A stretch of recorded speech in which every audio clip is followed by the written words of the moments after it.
In questo video.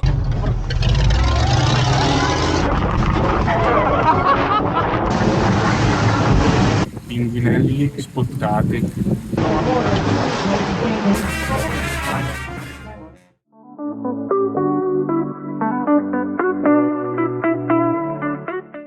Ore 5 siamo a Bologna, fra poco partirà il primo volo che ci porterà fino a Parigi e da qui prenderemo quello intercontinentale che ci porterà fino in Perù, a Lima.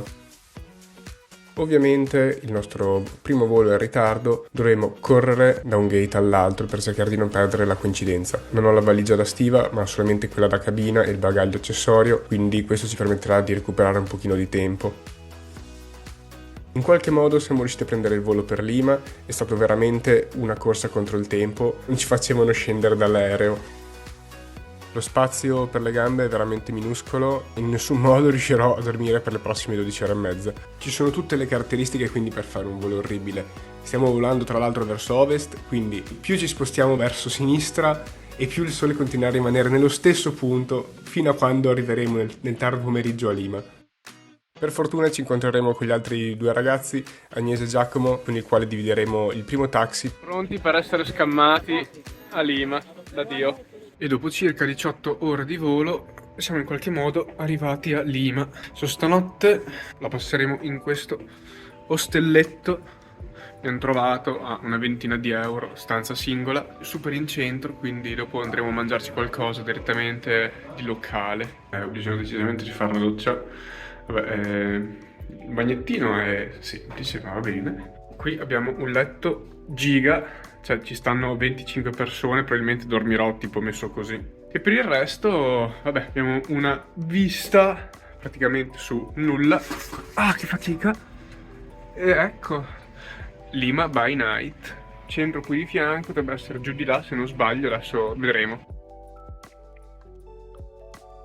Prime ore in giro per Lima, stiamo cercando un pochino di ambientarci, è decisamente caotica anche se un po' me l'aspettavo. Ci sono dei quartieri che è meglio un po' evitare per il turista europeo, soprattutto quelli in zona del porto e dell'aeroporto. Adesso siamo proprio in centro, pieno imballato di gente, di locali, troviamo qualcosa da mangiare perché ho una fame incredibile. Cerchiamo di non farci fermare ogni 30 secondi perché vogliono vendere droga ovunque. Sarà un pochino la mia faccia che tira, ma non lo so. C'è un sacco di polizia ovunque e un sacco di mezzi che non so come facciano a girare, ma sono bellissimi. Il giorno dopo.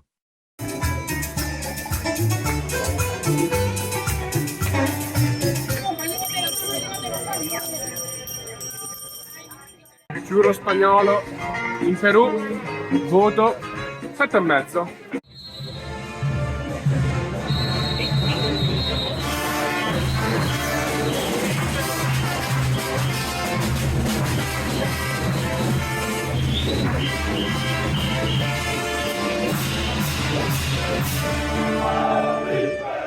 Abbiamo girato un sacco in centro a Lima oggi, è molto carina, super colorata, c'è musica in ogni angolo e altrettanti gelati, cioè, li vendono ovunque, dagli abusivi ai negozi, ognuno ne ha uno, sembra davvero che sia tipo l'alimento preferito. Abbiamo fatto il giro al mercato, pare che abbiamo appena fatto un pranzo incredibile in un posto super local, abbiamo tipo speso 4,5 euro a testa, adesso siamo finiti qua al mercatino, abbastanza estremo.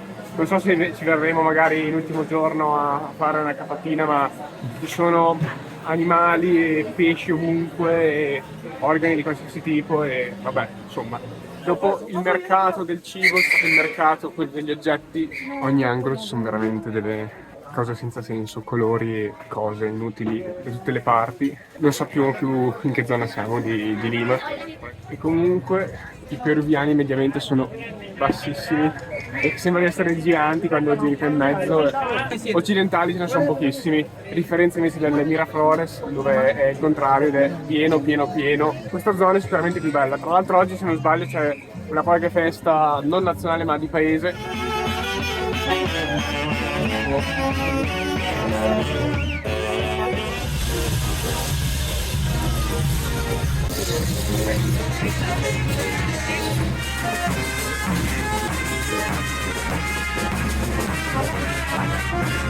Tip per Lima: non usare i taxi, cioè ci siamo fatti fregare per l'aeroporto, con i taxi da 60 euro iniziali siamo riusciti ad arrivare a 20, anzi a 30 perché eravamo in tre che mi dice testa, mentre Uber per la stessa cosa 5 euro, quindi va bene, solo Uber.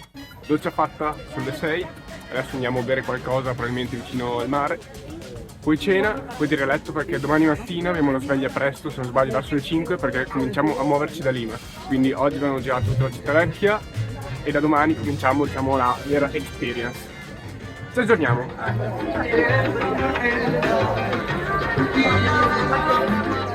Il giorno dopo. 5M, terribile. Addio. Tengo stato disastro in Perù, manifestazioni.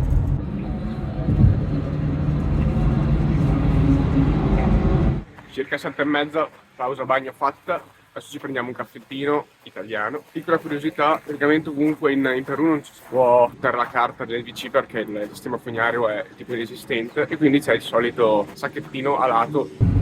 Dopo circa 3 ore di viaggio siamo finalmente arrivati a Paracas. Ci vestiamo il più possibile, quindi con tutto quello che abbiamo, e saliamo in barca. Io della guida riusciamo a metterci davanti. Oltre ad essere i posti migliori per vedere e filmare, sono anche quelli più portati dall'aria. I leoni marini. Venivano dal porto per le isole Ballestas. Già dal porto c'erano tipo leoni marini qualcosa, non so la differenza. E adesso stiamo trasferendo in barca, sono circa una mezz'orettina da... Menzione immancabile per il candelabro. Non si sa esattamente da quanti anni sia presente e non si sa chi lo abbia fatto. Rispetto alle linee di Nazca, il più profondo arriva fino a 50 cm contro invece i 10. I primi riferimenti risalgono al 1863, ma le popolazioni abitavano in quest'area già 700-800 anni prima di Cristo. L'area è ricca di cactus di San Pedro. La prima ipotesi è quella che raffiguri una di queste piante. La seconda teoria è che fosse usato dai marinai come riferimento quando arrivavano dall'oceano. E come direbbe la nostra guida, Is still a mystery. siamo in arrivo a una delle isole Ballistas. L'acqua è freddissima, dovrebbe essere intorno ai 14 gradi. Altra curiosità, anche se c'è nuvolo, in realtà non piove praticamente mai qua, circa 20 mm all'anno. In questo periodo è molto raro vedere i pinguini perché c'è meno pesce, quindi tendono a spostarsi dove risulta più facile cacciare. Quest'anno ci sarà il fenomeno climatico periodico del Niño che provoca un forte riscaldamento delle acque dell'Oceano Pacifico. Capita mediamente ogni 5 anni, il che fa spostare ulteriormente gli animali in altre zone. Due cose fighe: che praticamente gli leoni marini non hanno predatori in questa zona perché non ci sono orche. Altra cosa, il guano viene raccolto, utilizzato come fertilizzante. Ce n'è un pochino ovunque, infatti è pieno di uccelli, prima o poi prendiamo una cacata in testa pazzesca.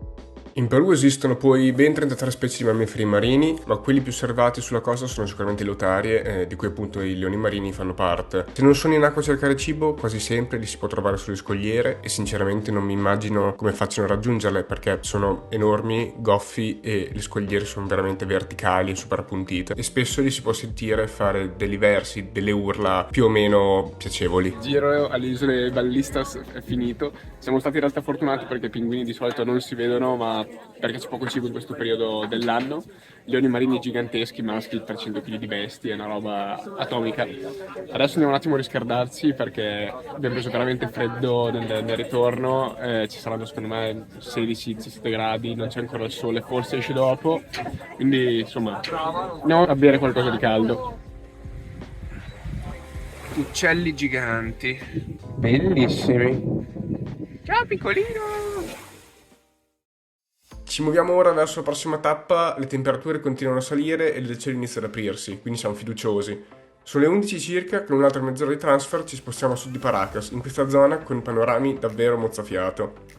Riserva naturale di Paracas, colori incredibili, vediamo di non volar giù, è bellissimo. Se uscisse il sole poi sarebbero i colori veramente senza senso, sabbia è giallissima, mai visto una roba del genere. Vabbè, non si capisce da qua su ma le onde sono giganti. Cioè veramente la scogliera è di un ripido, paura.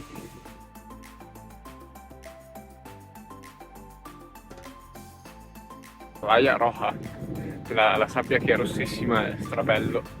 Pare che c'è una luce atomica, cioè non si riesce mica a guardare nulla senza gli occhiali. Nel pomeriggio dovremmo andare anche a finire sui buggy, quindi vediamo se qualcuno riesce a farsi male, visto che la nostra guida ci ha detto che è già successo. Però vabbè, nel caso prendiamo quello che viene.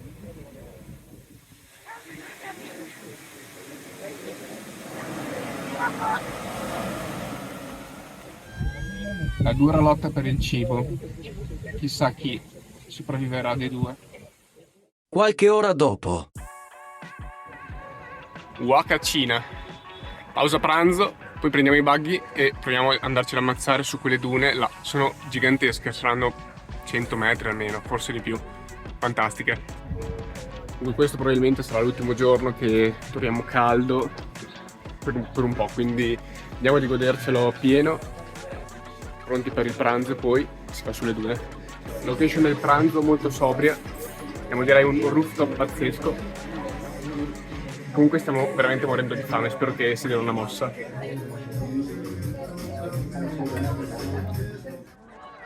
Circa 10 minuti e guardiamo se ci scammeranno male.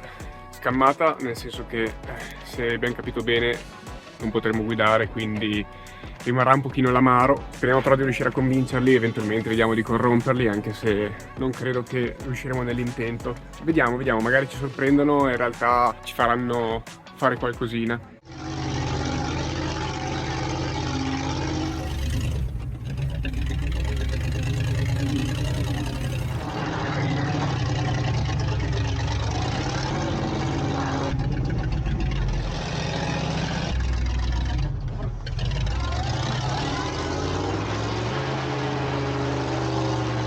Quindi recap del secondo giorno: sveglia alle 5, direzione Isola de Ballestas, leoni marini, pinguini e volatili di dimensioni poco raccomandabili. Temperatura freschina perché c'era un vento veramente forte. Dopo pausa pranzo siamo arrivati qua, il famoso deserto del Perù, mai sentito ma veramente bellissimo e stra diverso da tutti gli altri, sia Wadi Rum che anche pure quello che ho visto in Marocco. Dal nulla partono queste dune gigantesche, saranno 150-200 metri, c'è una temperatura super piacevole e vorrei che proseguisse anche per i prossimi giorni, ma purtroppo non sarà così.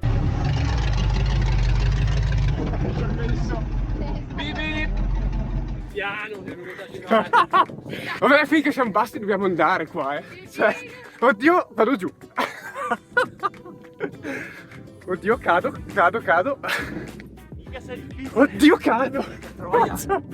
Parlavamo di scammata ed effettivamente è stato così. Non c'è stata occasione di guidare perché ha guidato lui. Col seno di poi è stato meglio perché sono veramente alte e dall'alto si va veramente in basso con poco. Adesso siamo arrivati in cima, però lo spettacolo è incredibile, è veramente bellissimo. È questo deserto senza senso, completamente diverso da tutti i soliti che si vedono.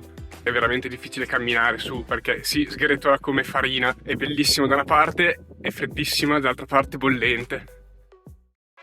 Protagonista assoluto della giornata è stato sicuramente l'attività di sandboard. È la cosa più ignorante che si potesse fare, ma è stata una delle attività più belle e inaspettate di tutte. A parte il rischio di farsi male perché bastava un attimo che ti girassi, che si piantasse il vino da qualche parte e la spalla ti salutasse. Per il resto è stata una esperienza che non avevo mai fatto, veramente adrenalinica. Quando abbiamo fatto la prima non ce l'aspettavamo, semplicemente siamo arrivati lì, c'è stato il tipo che ci ha dato la nostra bellissima tavolozza, ci ha fatto accucciare e ci ha detto andate. Poi le due successive semplicemente ci hanno detto vi aspettiamo alla fine di tutto se arrivate. Vabbè, mettiamoci un po' di sciolina perché non si sa mai che vada piano. La candela, la nuova sciolina del 2023. Risparmiate, basta una comune candela, magari rubate dal cimitero, andrete fortissimo. Vabbè, oddio, le palle. Adios!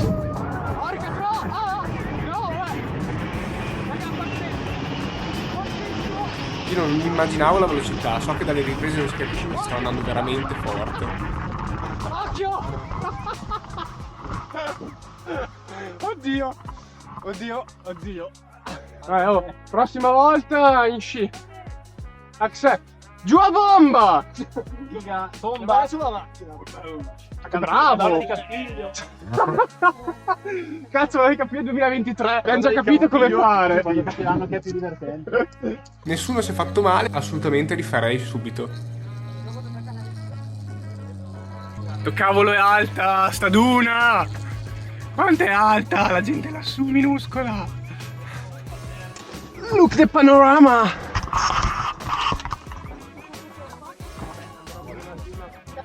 Allora, Una degliatina direi, veramente giornata incredibile, cazzo che figata. io vado a dormire serenissimo. Senti che freddo che sta venendo adesso, sta cambiando, sta andando il sole. Ha ragione Guido, Cazzo, Adesso lo metto. Serve al ritorno. Benzina sgrassante. Qua concludiamo il secondo giorno. Adesso ritorniamo alla base e che stanotte abbiamo l'autobus notturno, quindi in teoria dovrebbe avere dei lettini qualcosa del genere, vedremo. E domani dovremo essere ad Arequipa, se non sbaglio.